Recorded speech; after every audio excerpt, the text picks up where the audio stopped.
Welcome to my YouTube channel success हमारे साथ में। मैं सुनील कुमार आपका स्वागत करता हूं। आज का टॉपिक लेके आया हूं चौथा मैसूर युद्ध 1799 ईस्वी में हुई थी और उसमें टीपू सुल्तान की मृत्यु हो गई थी। उसके बारे में हम बताएंगे। इसमें क्या कहते हैं, लॉर्ड वेलेस्ली उस समय समकालीन गवर्नर जनरल था। समकालीन गवर्नर लॉर्ड वेलेस्ली था। वेलेस्ली का दो उद्देश्य था कि टीपू को पूर्णतः या तो समाप्त कर देना या उसे अपने अधीन कर देना।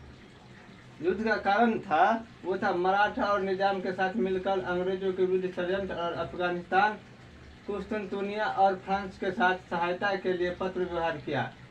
अब उसका जो लॉर्ड वेलेस्ली था वो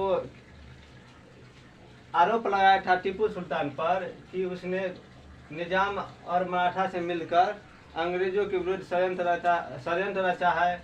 अफगानिस्तान, कुस्तुनतुनिया और फ्रांस के साथ पत्र व्यवहार करके उससे सहायता मांगा है हमको हराने के लिए। तो ये क्या कहते हैं, उसका एक संदेश था।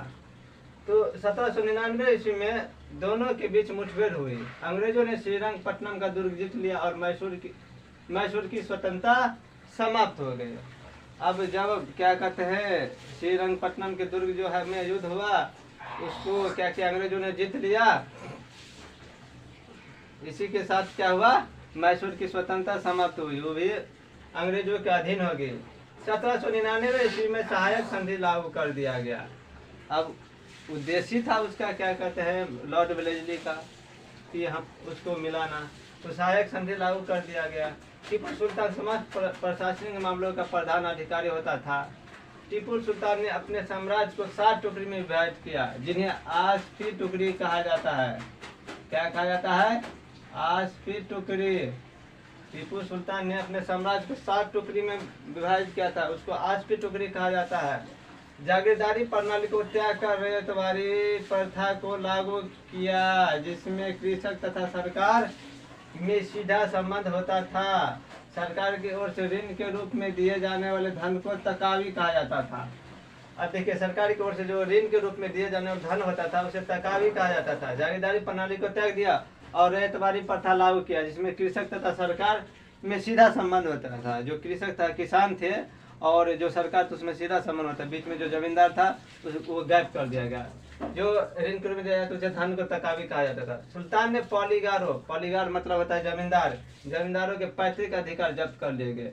उसका जो पैतृक अधिकार था, जो कृषक से हड़पे थे, उसले से उसको जब्त कर दिया गया। भूमि कर 1/3 से 1/2 के बीच लिया जाता था। भूमि कर था वो 1/3 या आधा 1/2 के बीच लिया जाता था। सुल्तान ने एक वाणिज्य बोर्ड का गठन किया, जो पीगू, वर्मा और चीन के साथ व्यापार करने के उद्देश्य से स्थापित की गई। सुल्तान ने एक वाणिज्य बोर्ड मतलब होता है पैसों के लेन देन वाला बोर्ड, जो उसका लेखा जोखा रखे। आगे सुल्तान ने चंदन, सुपारी, काली मिर्च, मोटी इलायची, सोने तथा चांदी का व्यापार तथा हाथियों का निर्यात का काम केवल सरकार के एकाधिकार में रखा था। जो सुल्तान ने जो चंदन, सुपारी, काली मिर्च, मोटी इलायची, सोने तथा चांदी का व्यापार था और हाथियों का जो निर्यात होता था वो अपने अंदर रखा था, केवल सरकार के एकाधिकार में रखा था। कोई नहीं बेच सकता था और नहीं खरीद सकता था। फ्रांसीसी कमांडो द्वारा अपनी सेना के प्रशिक्षण का प्रबंधन किया था। फ्रांसीसी कमांडो द्वारा अपनी सेना का, जो फ्रांसीसी था उसके तौर पर अपने सेना का प्रशिक्षण दिया था फ्रांसीसी सेना के कमांडो, उसके द्वारा। 1796 में टीपू ने नौसेना बोर्ड का गठन किया। 1796 ईस्वी में टीपू सुल्तान ने एक नौसेना बोर्ड का गठन किया। फ्रांसीसी सैनिकों ने श्रीरंगपट्टनम में जैकोबिन क्लब बनाने का प्रस्ताव दिया। अब फ्रांसीसी सेना ने एक बोला कि जैकोबिन क्लब बनाने के लिए, तो सुल्तान ने इसे स्वीकार कर लिया और इस तरह श्रीरंगपट्टनम में 1797 ईस्वी में जैकोबिन क्लब की स्थापना हुई, जिसे फ्रांस की सेना की सहानुभूति प्राप्त करने के लिए स्वतंत्रता का वृक्ष लाया गया। उसके बाद इसलिए मान लिया गया कि अंग्रेज के साथ यदि मेरा युद्ध हो तो फ्रांसीसी हमारा सहयोग करे, लेकिन क्या सहयोग करेगा, विदेशी तो विदेशी ही होता है, सब अपना अपना काम निकालता है। सहायता सहानुभूति करने के लिए स्वतंत्रता वृक्ष लाया है। और निरंकुश शासकों का अंत करने और नागरिक टीपू सुल्तान के दीर्घायु की कामना की गई।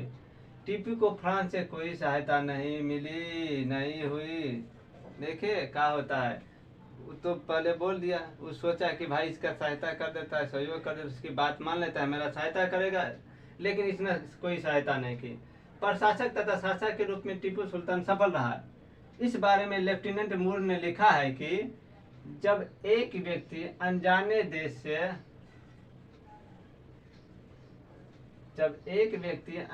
देश से गुजरता हुआ या देखे कि वहां फसल ज्यादा उगता है, देश में जनसंख्या तथा उद्योग बहुत है, नए नए नगर बस रहे हैं, वाणिज्य विकसित हो रहा है, तो यह कहा जाएगा कि जनता एक कुशल प्रशासन के अधीन है और टीपू के प्रदेश का चित्र रहता ही है।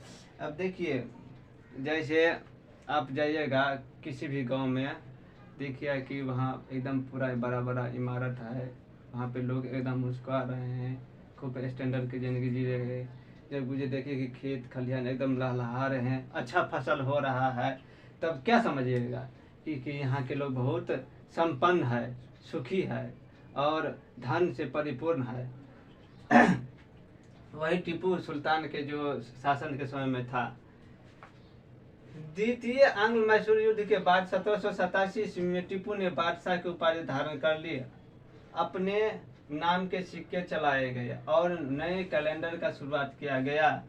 द्वितीय आंग्ल मैसूर युद्ध के बाद 1787 ईस्वी में टीपू सुल्तान ने क्या कहते हैं, बादशाह की उपाधि धारण कर ली, बादशाह से उपाधि धारण कर ली, नए सिक्के चलवाए, नए कैलेंडर की शुरुआत की गई। 1791 ईस्वी में हुए मराठा आक्रमणों से श्रृंगेरी मंदिर कर्नाटक में था, उसका भाग टूट गया था। उस मंदिर को क्या कहते हैं, मरम्मत के लिए और वहाँ शारदा देवी की मूर्ति स्थापित करने के लिए सुल्तान ने धन दिया, पैसा दिया कि लीजिए वो टूट गया है, उसको बनाइए, उसका मरम्मत कराइए, फिर से पूजा पाठ चालू कीजिए।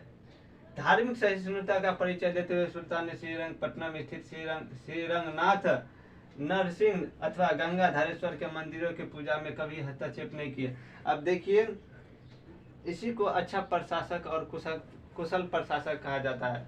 उसने कोई भी मतलब वहाँ के आसपास में मंदिरों में पूजा पाठ होते थे तो उसमें कोई हस्तक्षेप नहीं किया, कोई नहीं कहा कि नहीं यहाँ पे नहीं हुआ जाएगा, बेचारा क्या करेगा, अच्छा इंसान था, अच्छा इंसान का यही शुरू होती है। 4 मई 1799 ईस्वी को इसकी मृत्यु हो गई। वहाँ को जो लॉर्ड वेलेस्ली के साथ जो युद्ध हुआ था श्रीरंगपट्टनम के दुर्ग में, जो जीत जाता वहीं पे उसकी मृत्यु हो जाती है, उसे मार दिया जाता है, जिसे आमतौर पर मैसूर के टाइगर के रूप में जाना जाता था। क्या कहते हैं, टीपू सुल्तान को मैसूर के टाइगर के रूप में भी जाना जाता था। अब जो है इतना जो पॉइंट है वो एग्जाम में काफ़ी है, वो इम्पोर्टेंट पॉइंट है। आप लोग इसको लिख लीजिएगा। आप लोगों को वीडियो अच्छा लगे तो लाइक कमेंट शेयर कीजिएगा, जो अगले बच्चों को भी क्या कहते हैं सहयोग प्राप्त हो और वो अच्छे से पढ़ाई कर सके आगे एग्जाम के लिए। जय हिंद।